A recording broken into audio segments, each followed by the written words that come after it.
여러분, 우리가 신앙생활을 한다는 것은 뭘까요? 여러분, 모든 세상의 병든 가치관을 예수님의 바른 가치관으로 다 바꾸는 것이 신앙생활 하는 겁니다. 내가 예수님을 잘 믿는다는 건 뭐냐면 세속적인 가치관을 버리고 성경적인 가치관으로 살아가는 거예요. 여러분, 맞습니까? 여러분, 우리가 신앙생활을 한다는 것이 세상적인 가치관을 더 강화시키고 세상적으로 가치 있는 것들을 내가 신앙을 통해 더 많이 얻는 것을 신앙생활이라고 한다면 그건 다른 종교인들의 생활입니다. 기독교인들은 성경적인 가치관을 가지고 세속적인 가치관을 무너뜨리고 바꾸는 것, 완전히 교정하는 것, 이것이 바로 신앙생활이라는 거죠.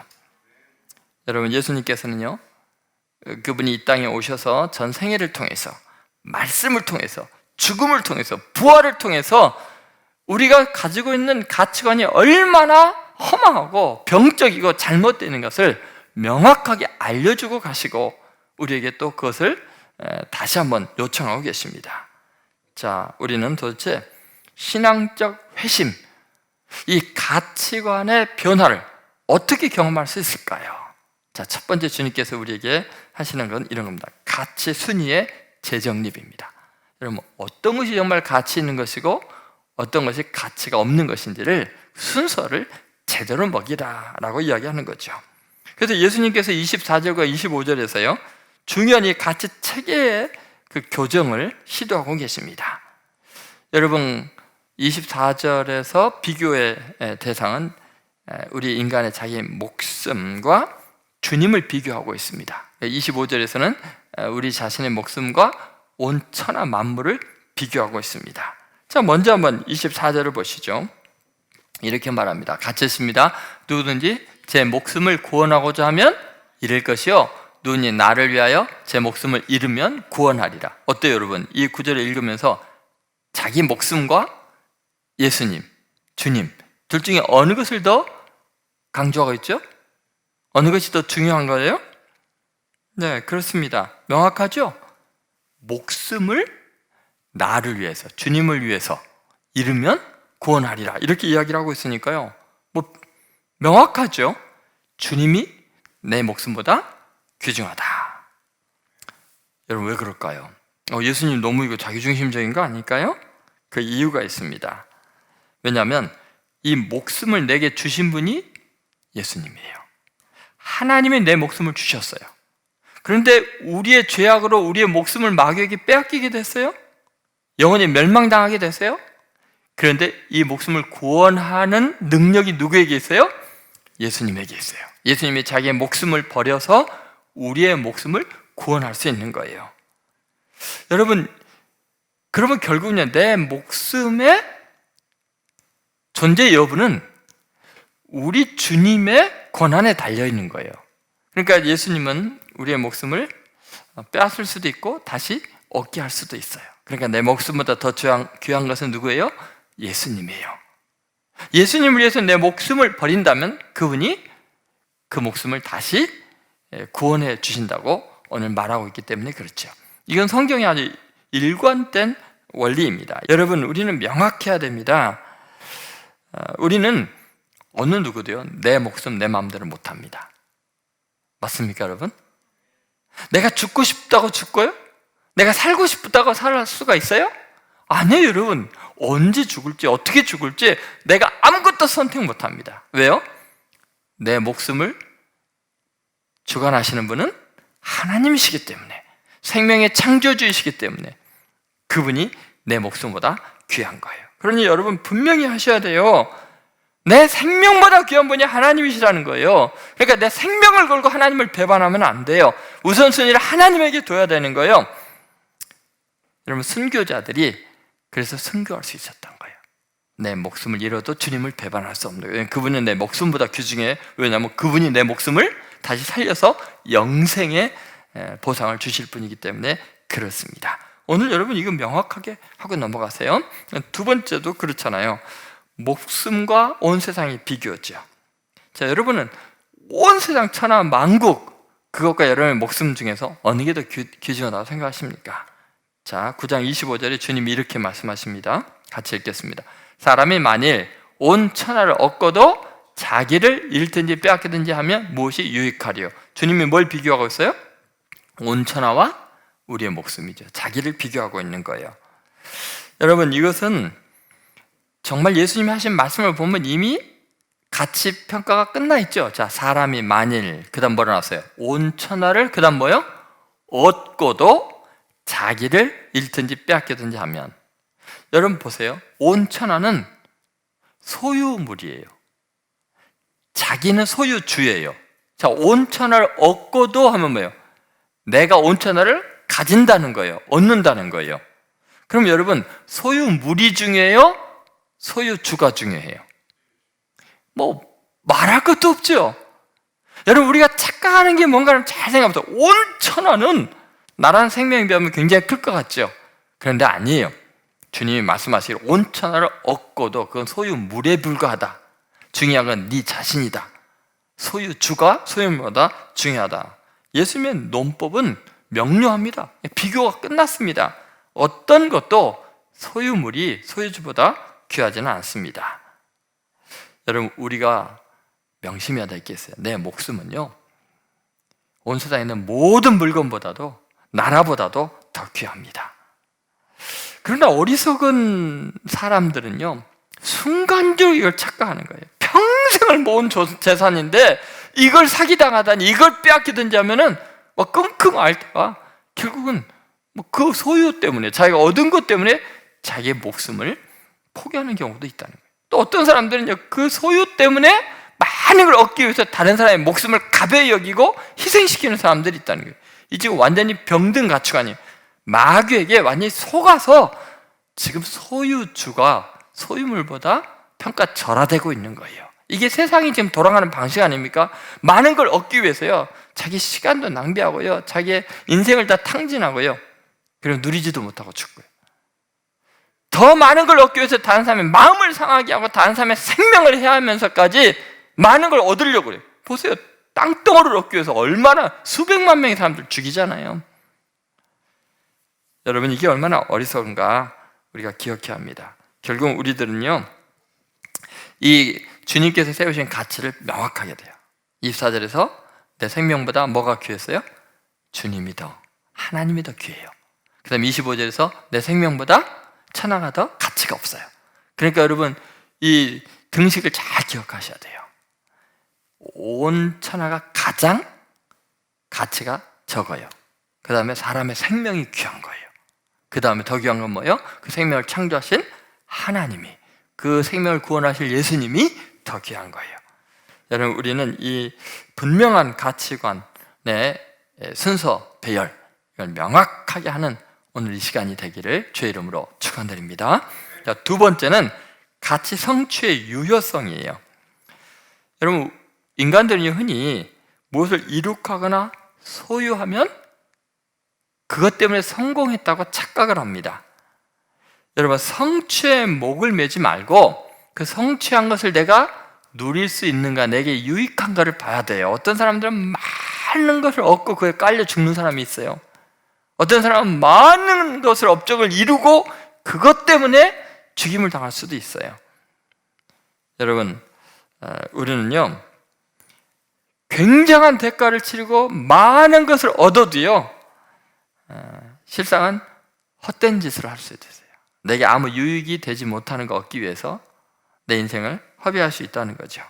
자, 그래서 우리는요, 뭐를 얻는가 보다도 그것이 나에게 유익한가, 지속적인가, 그래서 가치 성취의 유효성에 대해서 한번 생각을 해보는 거예요. 주님이 이걸 우리에게 알려주고 있는 거죠. 자, 25절 다시 한번 읽어보겠습니다. 사람이 만일 온 천하를 얻고도 자기를 잃든지 빼앗기든지 하면 무엇이 유익하리요? 여기 잘 보세요. 온 천하를 얻어도요, 아무 유익이 없을 수 있어요. 왜요? 자기를 잃든지 그거 다 빼앗기면 아무 소용이 없는 거예요. 그러니까 여러분, 우리는 내가 원하는 것을 다 얻고도 인생의 실패자가 될 수 있어요. 다 얻고 하나도 못 누리고 내게 유익이 하나도 없을 수 있다는 거예요.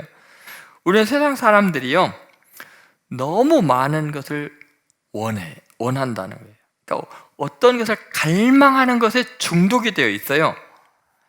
불필요한 욕구에 쫓겨다니면서 살아요. 내가 필요한 것을 얻는 게 아니라 내가 원하는 것을 지나치게 요구해요. 행복할 수가 없어요. 너무나 많은 것을 얻기 위해서 과부하가 걸려가지고요, 인생의 모든 나머지를 다 희생해서 그 얻는 것에만 몰두하고 있죠. 그런데 정작 그걸 다 얻었다고 칩시다. 여러분, 몇 %나 그걸 누리고 향유할 수 있을까요? 여러분, 우리는요, 얻는데 너무나 많은 것을 원하는 바람에요, 그걸 다 얻어놓고 쓰지 못하고 죽어요. 그에 눌려서 압사당해요. 여러분, 우리는 다른 사람을 희생하면 나의 자신을 희생하면서까지 얻는 것이 유익이 되지 못할 수 있다. 이걸 한번 잘 생각해 보세요. 여러분 지금 이런 말하면 생각나는 것들이 있어요, 여러분? 그렇게 얻으려고 했는데 그것 때문에 내가 골병이 들어서, 그것 때문에 내 가족관계가 깨졌어. 나중에 깨달아도 이미 늦었죠. 그러므로 여러분, 우리가 중요한 게 뭐냐면, 정말 내가 원하는 것이 아니라 내게 필요한 것으로 만족할 줄 알아야 돼요. 정말 내게 유익한 것은 내게 필요한 거거든요. 내가 원하는 게 아닐 수 있다는 거예요. 예를 들어서 아담과 하와를 생각해 보세요. 아담과 하와가 원하는 건 뭐였어요? 하나님은 필요한 거 다 주셨잖아요. 동산 나무에 있는 각종 나무의 실과 네 임의로 먹어라, 마음대로 먹어라, 필요한 거 다 주셨어요. 근데 원하는 건 딴 거였어요. 뭐를 원했어요? 하나님이 금하신 것을 원했어요. 그 원하는 것 때문에 죽었어요, 먹고. 원하는 것을 얻어서 행복한 게 아니고, 유익한 것도 아니고, 성공한 것도 아니고, 내가 원하는 것 때문에 죽었어요. 여러분 보세요. 여러분에게 있어서 원하는 게 뭐냐고요? 필요한 것을 원하지 않잖아요. 하나님이 그 많은 걸 원하기 때문에 죽을 수 있다는 거예요. 온 천하를 얻었다. 내가 욕구하는 것을 이루었다. 그래서 죽을 수 있다는 거예요. 네 목숨을 잃거나 뺏기면 네게 무엇이 유익하겠느냐는 거예요. 여러분, 아합 왕도 마찬가지예요. 소유 욕망 때문에 왕으로서 누릴 것이 너무나 많았음에도 불구하고 그걸 누리지 않으면서요, 나봇의 포도나무를 원해요. 그때는 어떻게 됩니까? 결국은 그 집안이 다 멸절당하게 됩니다. 여러분, 가만히 생각해 보세요. 세상에 너무나 많은 사람들이요, 지나치게 많은 천하를, 온 천하를 원해요. 알렉산더, 징기스칸, 히틀러, 다 한번 생각해 보세요. 어마어마한 걸 원했는데 정말 기막힌 것은요, 그것 다 제국을 형성했는데 몇 년 안 돼서, 며칠 안 돼서 죽어요. 누리지 못해요. 구경도 못해요. 자기가 다 얻은 거 누리지도 못하고 죽어요. 자기의 목숨을 잃거나 뺏기면 온천을 얻고 무엇이 유익하겠느냐? 여러분, 그들뿐입니까? 여기 앉아있는 여러분과 저는 어떨까요? 여러분, 정말 우리들이 지금 정신을 바짝 차려야 될 게 뭘까요? 가치의 유효성에 대해서, 유익이 되느냐, 이거에 대해서 생각을 해보라는 거예요. 여러분, 우리들은요, 내가 원하는 것을 소유하고 쌓아두고 누릴 수 있다고 착각을 합니다. 여러분, 그러나 주님은 명료하게 이야기하십니다. 너 그것이 너에게 유익이 될지, 너에게 유효할지를 생각해봐라. 네가 가치 두고 있는 그것이 너에게 유효하냐? 유익이냐? 여러분, 예수님께서는요, 이 어리석은 자와 전혀 다른 삶을 살았어요. 예수님께서 처음 시험을 당하실 때 마귀가 그런 시험을 했거든요. 천하 만국과 그 영광을 보여주면서 나한테 잘만 까딱하면 이걸 다 너에게 주겠다. 근데 예수님은요, 굉장히 중요한 이야기를 합니다. 정말 그것이 나에게 유효한, 유익이 되는 것이 무엇인지를 우리에게 보여주고 계시죠. 자, 누가복음 4장 5절부터 8절 말씀 같이 읽겠습니다. 마귀가 또 예수를 이끌고 올라가서 순식간에 천하 만국을 보이며 이르되 이 모든 권위와 그 영광을 내가 네게 주리라. 이것은 내게 넘겨준 것이므로 내가 원하는 자에게 주노라. 그러므로 내가 만일 내게 절하면 다 내 것이 되리라. 예수께서 대답하여 이르시되 기록된 바 주 너의 하나님께 경배하고 다만 그를 섬기라 하였느니라. 아멘. 여러분, 여기에서 예수님께서 정말 놀라운 이야기를 하고 계십니다. 여러분, 소유가 궁극적인 누림의 본질이 아닐 수 있습니다. 아무리 많은 걸 소유하고 있어도 누릴 수 없을 수 있어요.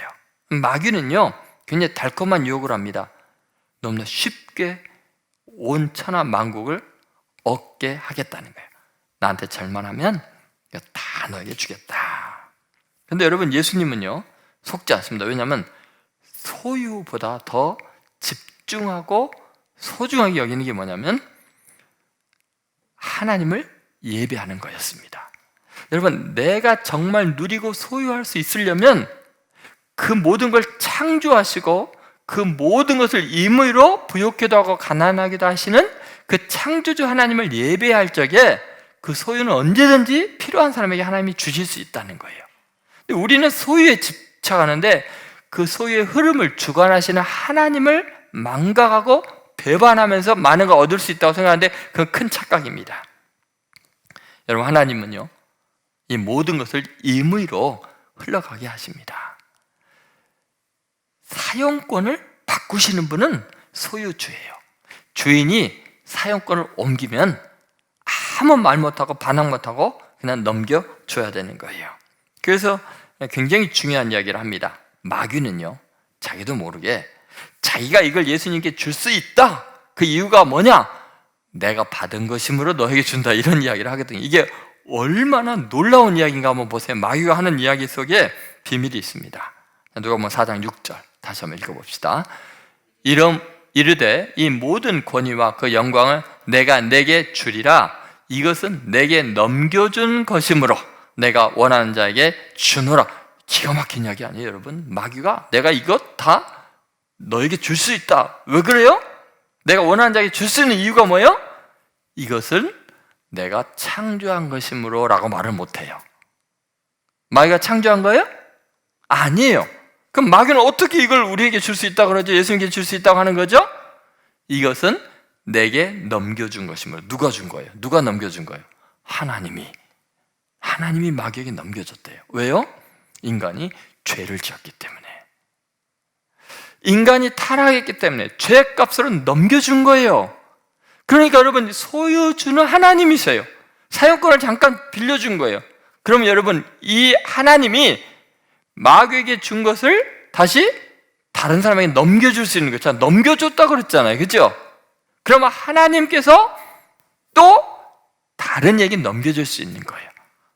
왜? 인간의 죄의 문제가 해결이 돼버리면 하나님이 마귀에서 빼앗아서 넘겨줘요. 누구에게? 예수님에게. 하나님만을 예배하고 하나님의 뜻대로 인생을 거셨던 그분, 십자가에서 모든 인간의 죄를 대속한 그분에게 다시 넘겨주셔요. 그 내용이 마태복음 28장 18절에 나와 있죠. 자, 한번 같이 읽겠습니다. 예수께서 나와 말씀하여 이르시되 하늘과 땅의 모든 권세를 내게 주셨으니. 자, 내게 주셨으니. 마귀도 아까 그랬잖아요, 그죠? 누가 준 거예요? 하나님이. 아까 마귀에게 줬던 걸 다시 다 뺏어서 누구에게 줬어요? 예수님에게. 왜요? 예수님이 하나님만을 예배하니까. 마귀는 자기를 예배하라고 했고, 그러니 진정한 소유주이신 주께서 사용권을 넘겨주시는 거예요. 여러분, 이게 얼마나 중요한가 한번 생각해 보십시오. 우리는요 지금 이 가치의 유효성에 대해서 어떨 때 내가 이 가치를 누릴 수 있는가 다 얻어도요 하나님께서 어때요? 빼앗아가면 내게 아무 유익이 없을 수 있다는 거예요. 그런데 아무것도 가진 것이 없지만 하나님을 예배하고 그 창조주 하나님께만 충성을 다할 때 하나님께서는 얼마든지 그걸요 어떻게 해요? 옮겨주시는 거예요. 그래야 유익한 거예요. 여러분, 그러니까 소유에 집착하지 말고 진정한 소유주이신 하나님을 예배하는 것에 집중하면 하나님이 가난하기도 하시고 부하기도 하셔요. 높이기도 하고 낮추기도 하셔요. 여러분, 그렇기 때문에 예수님은요 온천한 만국에 소유하는 데 집중하지 않고 그걸 창조하신 하나님을 예배하는 것에 집중하신 거죠. 그러므로 여러분 꼭 기억하셔야 돼요. 가치의 유효성은 우리가 하나님을 예배할 때만 소유가 의미가 있고 가치 있을 수 수 있다. 자, 마지막으로 세 번째는 가치의 일관된 하나님 나라 지향성입니다. 여러분, 하나님 나라를 어떠한 상황에서든지 모든 것에서 끝까지 추구해야 합니다. 자, 그 내용이 9장 26절에 나와 있습니다. 자, 같이 읽겠습니다. 9장 26절. 누구든지 나와 내 말을 부끄러워하면 인자도 자기와 아버지와 거룩한 천사들의 영광으로 올 때 그 사람을 부끄러워하리라. 여러분 여기 보면은 이렇게 나오잖아요. 내 말을 부끄러워하면, 나와 내 말을 부끄러워하면, 자, 인자도, 예수님도 자기와 아버지와 거룩한 천사들의 영광으로 올 때 그 사람을 부끄러워하리라.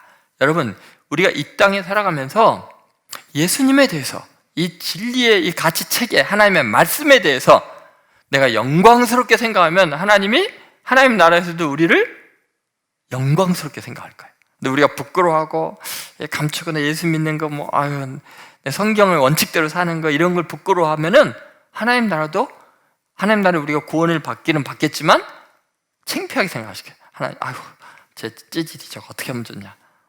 여러분, 우리가 정말 중요한 것이 뭔가를 한번 생각해 보세요. 우리 일상생활에서 내가 가치를 어디에 두고 있냐? 매 순간순간요, 하나님의 나라의 가치를 두는 게 이게 최고입니다. 하나님이 가장 소중합니다. 그럴 때 우리는 영원한 나라에서도 내가 가장 소중한 존재로 인정받을 수 있다는 거죠. 여러분, 이 세상에서 우리가 인정받는 거요, 그거 다 왜곡되고 잘못될 수가 있습니다. 부정확합니다. 결정적인 것도 아니고 영원한 것도 아니에요. 그러나 하나님이 인정한 것은 정확합니다. 영원합니다. 여러분, 그렇기 때문에 사람에게 인정받는 것보다 하나님께 인정받는 게 중요하니까 우리는 하나님의 나라를 추구해야 됩니다. 그래서 예수님께서요, 정말 이 모든 가치에 그 초점을 하나님 나라에 딱 맞추고 계십니다. 하나님 나라를 지향하고 있습니다. 이 땅에 있는 나라에 대해서는 전혀 마음의 상처를 받지 않습니다. 미련도 두지 않습니다. 여러분, 가치관을 하나님 나라에 두라는 거예요. 그러면 모든 것이 영구한 가치를 지니게 되고 가장 큰 보상을 하나님께서 허락하시는 거죠. 자, 이제 가치관의 어떤 교정이 좀 이루어졌습니까? 여러분, 어때요? 여러분, 우리는 우선순위가 달라져야 돼요. 가치관의 무게가 달라져야 돼요. 그것은 하나님 제일주의, 그 다음에 인간의 생명, 그 다음에 온천하, 세상의 모든 것들. 이 순서가 명확해져야 합니다. 그리고 꼭 기억해야 될 거, 이 가치관이 유효하려면, 이 가치가 유효하려면 어떻게 해야 돼요? 그것은 이 모든 것을 주관하시고 움직이시는 전능하신 하나님을 예배할 때 하나님께서 인간이 노력하는 것보다 더 훨씬 완벽하고 영광스러운 것으로 채워주시는 거예요. 그러니까 여러분, 내가 아무리 노력해서 쌓아도, 소유하려고 애를 써도 하나님께서는 누리게 하지 않으면, 하루아침 내 생명 뺏어가면 무슨 소용이 있냐는 거예요. 여러분, 그러므로 하나님을 예배하고 하나님의 뜻대로 살아갈 때, 예수님처럼 할 때 천하 만국의 그 모든 영광을 예수님에게 다시 주시잖아요. 여러분, 마귀가 그렇게 자기도 인정할 수밖에 없잖아요. 내가 창조한 게 아니고 하나님이 내게 주신 거니까 하나님이 또 뺏어서 예수님께 옮겨줄 수 있다는 것을 잊지 마세요. 그리고 모든 것이 하나님 나라 지향적이어야 된다. 그것은 이 땅에, 이 나라에 속한 것이 아니고 하나님 나라에 속한 인생을 살아야 되고, 하나님께 인정을 받아야지 사람에게 인정받는 것 때문에 힘들어하지 말고, 물질도 이 땅에 쌓지 말고 하나님 나라의 영광을 위해서 쓰임받아서 정말 모든 가치관이 새롭게 정립이 되고 모든 것에 자유롭게 되는 귀한 성도들 되시기를 주의 이름으로 축원드립니다.